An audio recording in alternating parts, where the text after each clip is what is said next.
O tribunal estava lotado. Todos esperavam por um desfecho previsível.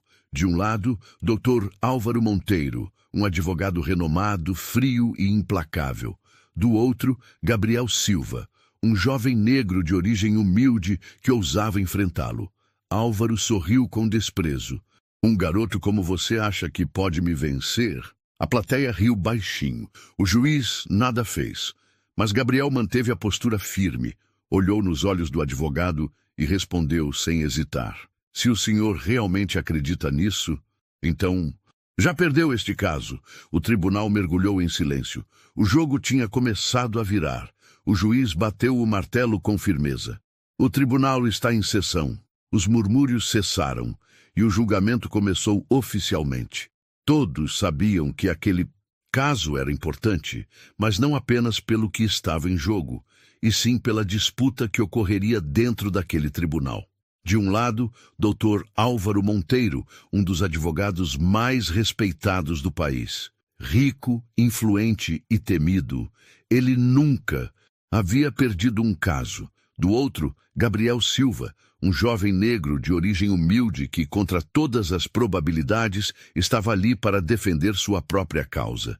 O ambiente estava carregado de tensão. Os jurados analisavam cada movimento. O juiz observava com atenção, e a plateia, composta por jornalistas e curiosos, assistia ansiosa. Álvaro Monteiro caminhou até o centro da sala e olhou diretamente para Gabriel. Seu sorriso era condescendente, seu olhar carregado de desdém. Antes de começarmos, gostaria de fazer uma pergunta ao senhor, disse ele, cruzando os braços. Você realmente acredita que tem alguma chance aqui hoje? Houve um riso abafado vindo do público. Gabriel não reagiu. Apenas o encarou com serenidade. Álvaro continuou. Porque, sinceramente, eu não entendo o que estamos fazendo aqui. Estamos diante de um jovem que não tem experiência, não tem um diploma e não tem nome.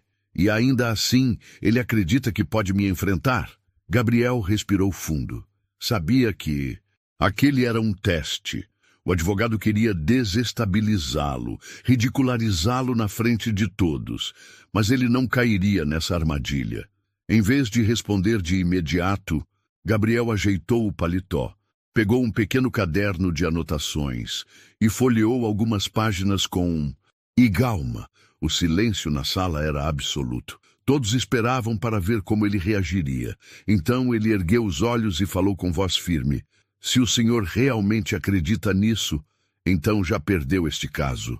Um leve murmúrio percorreu o tribunal. Os jurados se entreolharam. O juiz ergueu uma sobrancelha. Álvaro franziu a testa por um breve instante, surpreso com a confiança do garoto, mas logo disfarçou com um sorriso debochado. Ah, então temos um garoto corajoso aqui, disse ele voltando a andar pelo tribunal. Vamos ver até onde vai essa coragem. O advogado foi até sua mesa e pegou um grosso envelope. Ele ergueu o documento para que todos vissem. Aqui estão todas as provas que demonstram, sem sombra de dúvida, que este jovem não tem qualquer capacidade para estar neste tribunal. E eu irei provar isso agora. Gabriel observou com atenção. Ele sabia que precisava manter a calma. Aquele advogado podia ser poderoso, mas cometera um erro fatal, subestimá-lo. O jogo estava apenas começando. Anos antes daquele julgamento, Gabriel Silva não passava de um menino franzino, criado em um bairro pobre da periferia de São Paulo. Sua mãe, Dona Lúcia, trabalhava como faxineira em um escritório de advocacia no centro da cidade. Era uma mulher batalhadora, que fazia de tudo para dar uma vida digna ao filho. Desde cedo, Gabriel mostrou sinais de que não era uma criança comum. Enquanto outras crianças brincavam, nas ruas, ele passava horas na biblioteca comunitária, devorando livros sobre direito, filosofia e lógica. Mas, mesmo com toda a sua inteligência, o preconceito sempre esteve presente em sua vida. Na escola, os professores o viam como um aluno promissor, mas seus colegas não pensavam da mesma forma. Você acha que vai ser doutor, moleque? Zombava um dos garotos mais velhos. No máximo, vai ser engraxate ou segurança de shopping. As palavras machucavam, mas Gabriel não se deixava abater. Ele estudava dobrado, queria provar que era capaz. Sua inteligência era inegável, mas sempre que tentava demonstrar seu talento, alguém tentava diminuí-lo. O pior golpe veio quando ele prestou um exame para uma bolsa de estudos em um dos colégios mais renomados da cidade. Ele gabaritou a prova, mas na hora da entrevista foi recebido com olhares frios. "Você realmente acha que se encaixaria no nosso ambiente?" perguntou um dos diretores, folheando seus documentos com desinteresse. "Nossa escola tem um perfil diferente. Talvez outro lugar seja mais adequado para você." Era a mesma história de sempre. Não importava o quanto se esforçasse, sempre haveria alguém para tentar barrá-lo.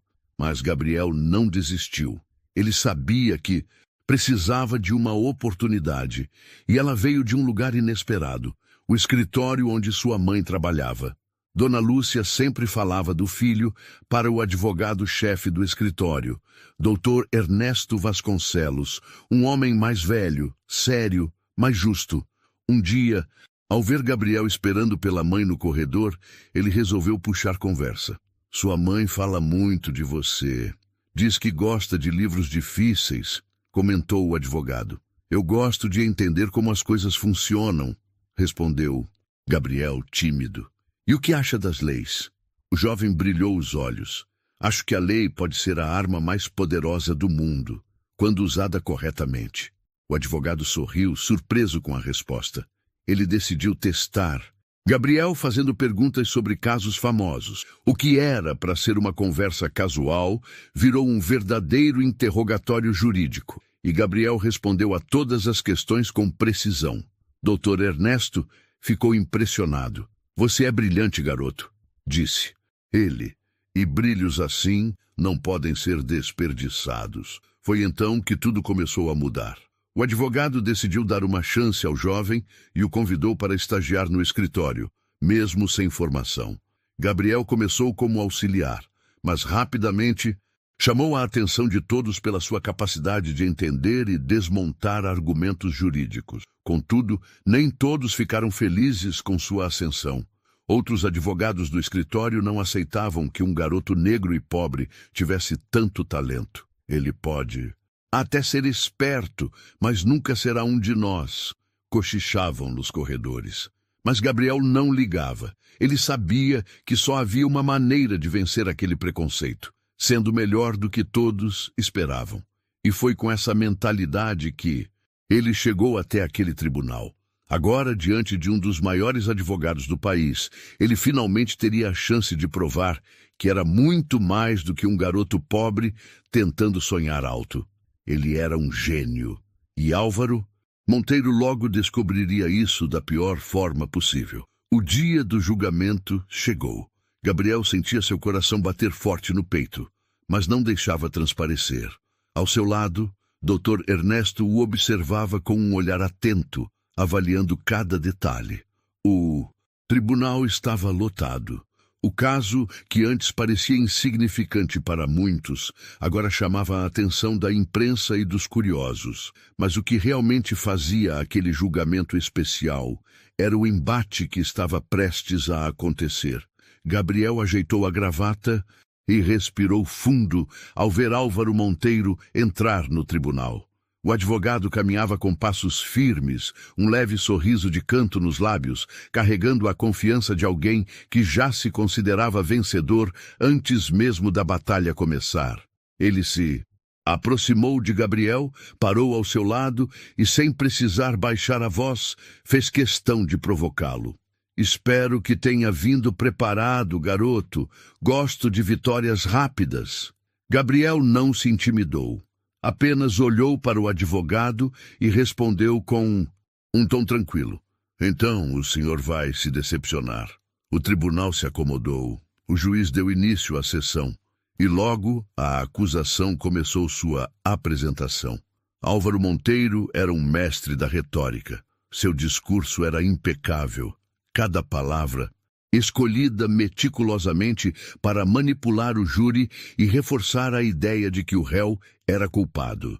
Ele expôs provas, testemunhos e, com um sorriso debochado, deixou claro que o caso estava praticamente encerrado antes mesmo da defesa começar. Quando chegou a vez de Gabriel falar, o jovem se levantou e caminhou até o centro do tribunal. Era a primeira vez que ele discursava diante de um júri.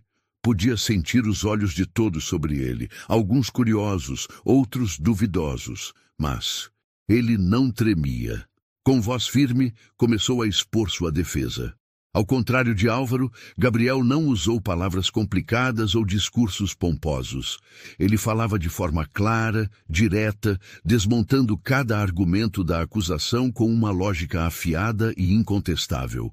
Mostrou como as provas tinham falhas, como o principal testemunho era contraditório e, principalmente, como a pressa em julgar um homem pobre havia levado todos a ignorarem detalhes cruciais do caso.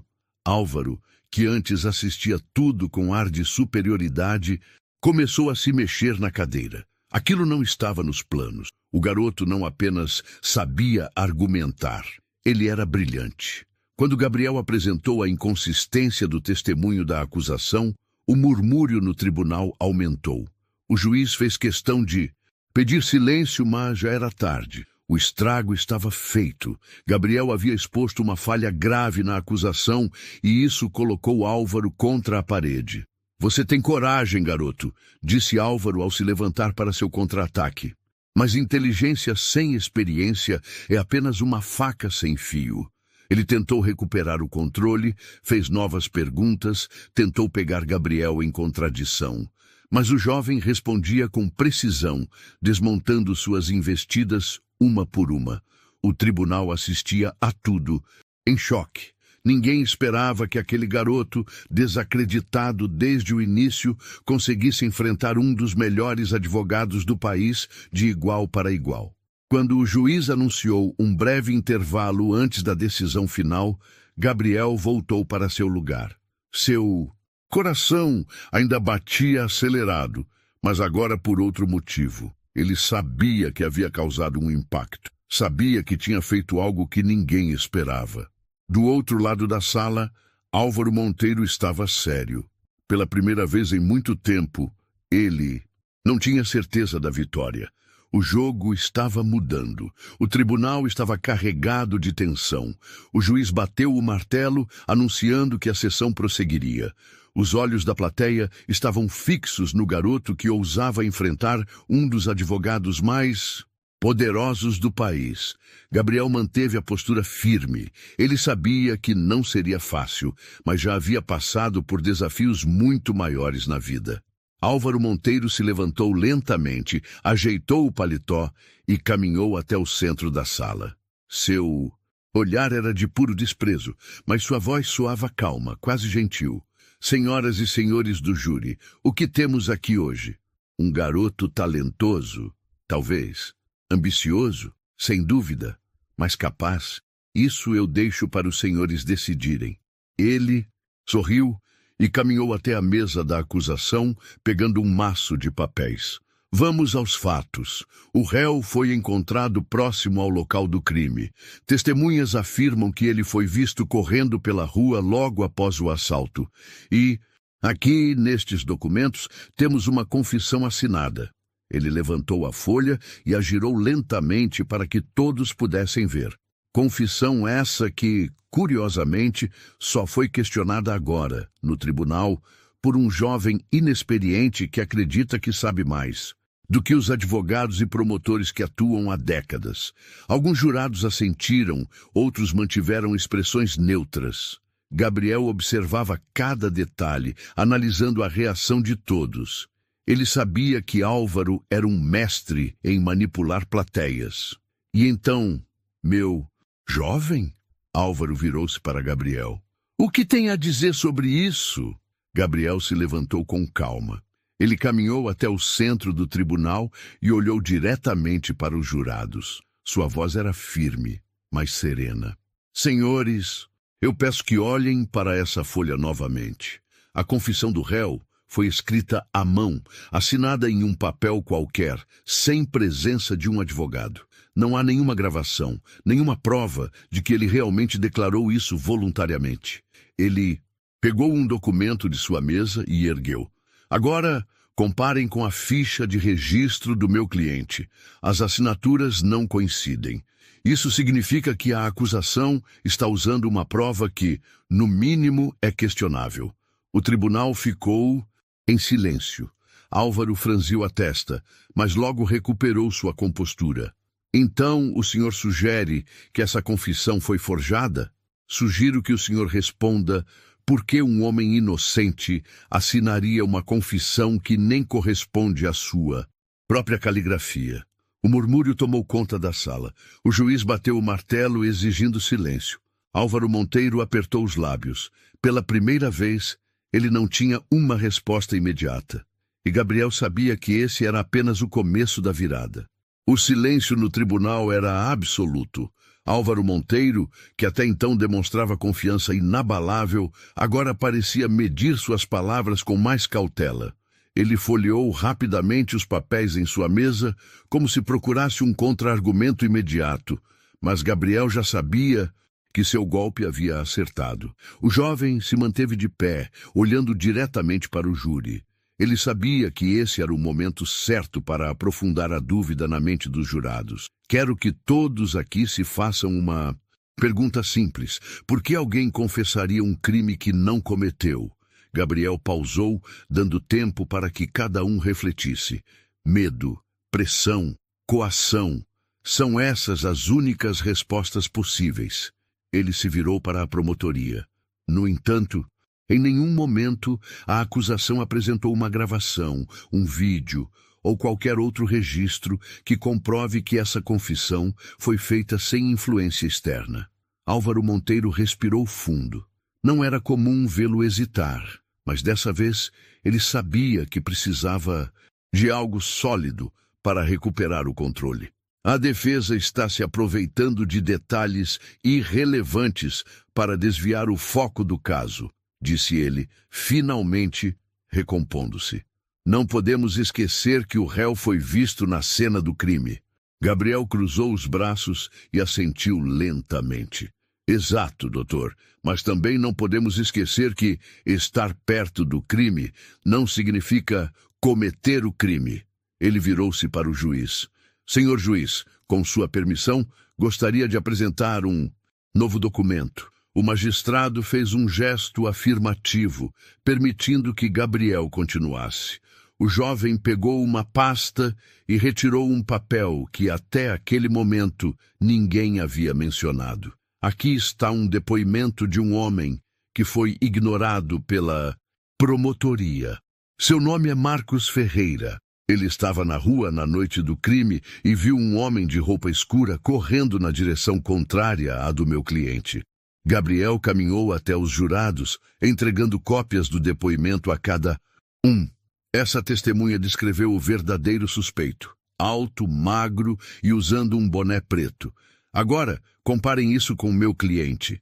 Ele não é magro, não é alto e não estava usando boné naquela noite. O burburinho voltou a se espalhar pela sala. Álvaro Monteiro tentou interromper. Isso é apenas um depoimento tardio e sem credibilidade. O que impede esse homem de ter sido pago pela defesa para inventar essa história? Gabriel se virou lentamente para ele. A mesma coisa que impede a acusação de fabricar uma confissão sem testemunhas e sem prova concreta, Dr. Monteiro. O impacto da frase foi como um soco no estômago. Algumas pessoas na plateia seguraram o riso nervoso. O próprio juiz não conseguiu disfarçar a expressão de surpresa. Álvaro ficou em silêncio por um instante, mas ele ainda não estava pronto para ceder. Muito bem, então. Se a defesa insiste nesse argumento, quero chamar uma testemunha. Ele se virou para a porta do tribunal e fez um sinal. Poucos segundos depois, um policial entrou na sala. Ele era um dos responsáveis pela prisão do acusado. Por favor, oficial, diga ao tribunal como encontrou o réu naquela noite. O policial ajeitou o uniforme e pigarreou. Recebemos uma denúncia anônima e encontramos o acusado andando próximo ao local do crime. Ele não tentou fugir, mas também não conseguiu explicar por que estava ali. Álvaro sorriu de canto. E ele carregava algum objeto suspeito? Não, senhor. O advogado franziu levemente a testa, mas seguiu com a argumentação.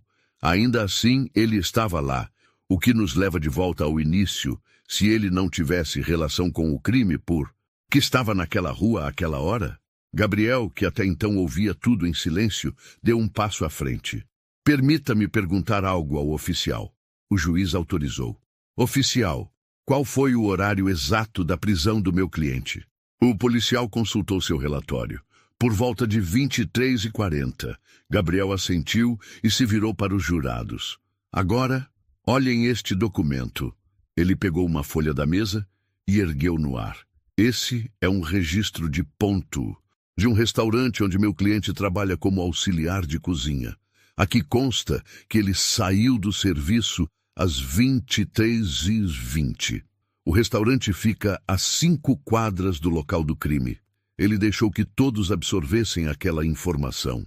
Isso significa que ele não teve tempo suficiente para cometer o crime e ainda estar andando calmamente na rua quando foi abordado pela polícia. Os jurados começaram a cochichar entre si. Álvaro Monteiro fechou os olhos por um instante, claramente irritado. O caso que ele havia tratado como uma vitória certa estava começando a escapar por entre seus dedos. O juiz bateu o martelo. Ordem no tribunal. Gabriel deu um passo para trás e respirou fundo. Ele sabia que tinha acabado de destruir a principal acusação do caso, mas o julgamento ainda não havia terminado. Álvaro Monteiro, um advogado acostumado a esmagar adversários, não desistiria tão fácil. Ele ainda tinha uma última cartada. O impacto das palavras de Gabriel ainda reverberava no tribunal. O jovem havia desmontado a principal peça da acusação, e agora os jurados começavam a olhar para o caso com outros olhos. O próprio juiz parecia mais atento, avaliando cada detalhe com mais cautela. Mas Álvaro Monteiro não. Era um adversário qualquer. Ele não estava acostumado a perder e não permitiria que um jovem sem experiência o derrotasse tão facilmente. Ele se aproximou lentamente do centro da sala, alisando a gravata enquanto forçava um sorriso confiante. Bem, senhores, temos aqui um rapaz muito talentoso, devo admitir, disse ele, olhando para Gabriel. Mas talento não é suficiente para apagar os fatos. Ele pegou uma pasta sobre a mesa e ergueu-a. Aqui está o relatório da denúncia anônima que levou a polícia até o réu naquela noite. Um cidadão, cuja identidade foi protegida por questões de segurança, ligou para a delegacia informando que viu um homem suspeito rondando a área momentos antes do assalto. Ele folheou as páginas lendo em voz alta. E eu cito: o indivíduo aparentava nervosismo, caminhava de um lado para o outro, como se estivesse esperando o momento certo para agir. Ele fechou a pasta e cruzou os braços. Agora, a defesa quer que vocês acreditem que essa denúncia foi um erro, que por coincidência um outro homem semelhante ao réu estava no local no mesmo horário e que de alguma forma as evidências apresentadas até aqui não são suficientes. Ele fez uma pausa, deixando suas palavras pesarem no ambiente. Mas e se, na verdade, o réu realmente estivesse lá por um motivo que ele não quer admitir? Ele se virou para Gabriel, olhando-o diretamente nos olhos. Diga-me, garoto, se seu cliente é tão inocente quanto diz, por que ele não veio à polícia antes de ser encontrado naquela noite? Por que não denunciou o verdadeiro criminoso, já que, segundo você, ele estava próximo ao local? O tribunal ficou em silêncio. Gabriel sabia que aquela era uma tentativa desesperada de Álvaro para plantar uma dúvida nos jurados. Ele não tinha mais provas concretas, então usaria a insinuação como sua última arma. Mas Gabriel não ia cair nessa. Ele caminhou devagar até o centro da sala e respirou fundo. Senhoras e senhores do júri, permitam-me perguntar algo. Quantos de vocês já passaram por uma situação em que foram julgados antes mesmo de poderem se explicar? Os jurados se entreolharam. Meu cliente não fugiu porque estava escondendo algo. Ele não foi à polícia antes porque ele sabia que ninguém iria acreditar nele. O juiz franziu a testa. Gabriel prosseguiu. Desde o início, essa investigação foi conduzida sob um viés. O verdadeiro criminoso fugiu enquanto a polícia se concentrava em prender o homem mais fácil de culpar. Meu cliente não tinha dinheiro para um bom advogado, não tinha influência, não tinha como se defender. Ele fez uma pausa, olhando diretamente para os jurados. Mas agora ele tem. O silêncio foi interrompido por um murmúrio crescente. Gabriel sentia o impacto de suas palavras reverberando no tribunal. Ele havia conseguido o que Álvaro temia, fazer com que os jurados se identificassem com seu cliente. Álvaro Monteiro fechou os olhos por um instante, respirando fundo. Ele sabia que havia perdido o controle da narrativa. E naquele momento, percebeu que talvez, pela primeira vez em sua carreira, estivesse prestes a perder um caso. O tribunal estava mergulhado em um silêncio pesado. Gabriel podia sentir a tensão no ar, o peso da reviravolta que havia provocado. Mas ele sabia que Álvaro Monteiro não desistiria tão fácil. O homem estava furioso por dentro, mas ainda tentava manter a postura. Álvaro se aproximou lentamente da bancada de jurados e forçou um sorriso. Senhores, vamos ser racionais. Tudo o que acabamos de ouvir não passa de um belo discurso emocional, mas emoções não vencem. O que vence um caso são fatos. Ele virou-se para Gabriel, cruzando os braços. Você quer que acreditemos que seu cliente foi preso injustamente, certo? Mas se esse for o caso, explique-me, por que até agora ele não nos deu um único nome? Se havia outra pessoa naquela cena, por que não pode identificar quem era? Gabriel encarou Álvaro por um instante. Ele percebeu que o advogado estava desesperado. E isso era um erro. Um erro que ele usaria a seu favor. Ele caminhou até o centro do tribunal e ajustou a gravata. O senhor quer um nome? Tudo bem, vou lhe dar um nome. Ele pegou um papel de sua pasta e o ergueu para todos verem. Este é um relatório de investigação privada que encomendamos após encontrarmos inconsistências na acusação. Sabem o que descobrimos? O verdadeiro criminoso já tinha 3 processos por roubo registrados em seu nome. Ele entregou uma cópia ao juiz, outra à promotoria. E sabem o que mais descobrimos? Esse homem é um ex-cliente do senhor Dr. Monteiro.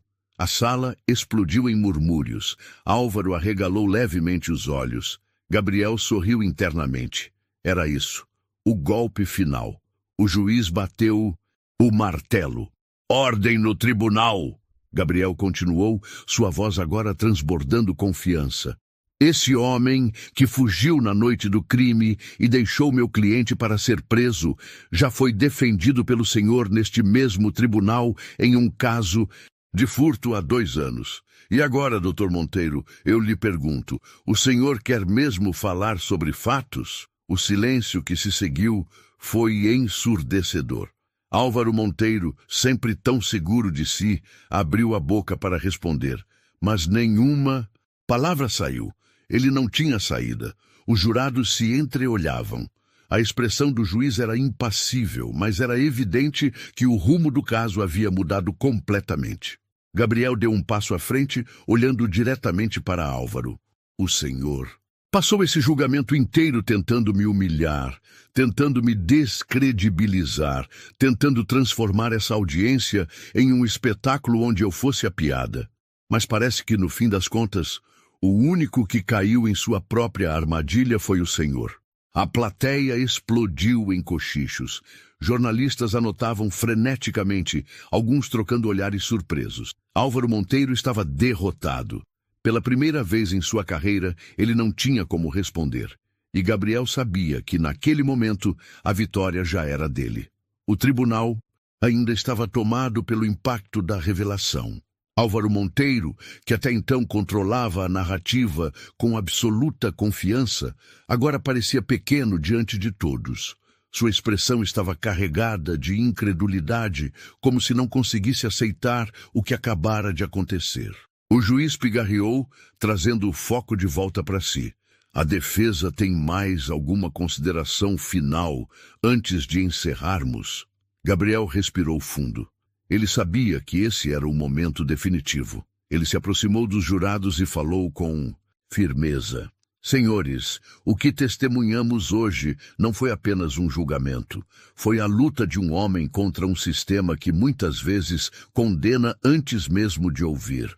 Desde o início, meu cliente foi tratado como culpado simplesmente porque ele era o alvo mais fácil. A acusação se baseou em provas frágeis, em testemunhas duvidosas, e quando confrontada com fatos concretos, não pôde mais sustentar sua versão. Ele olhou diretamente para cada jurado antes de continuar.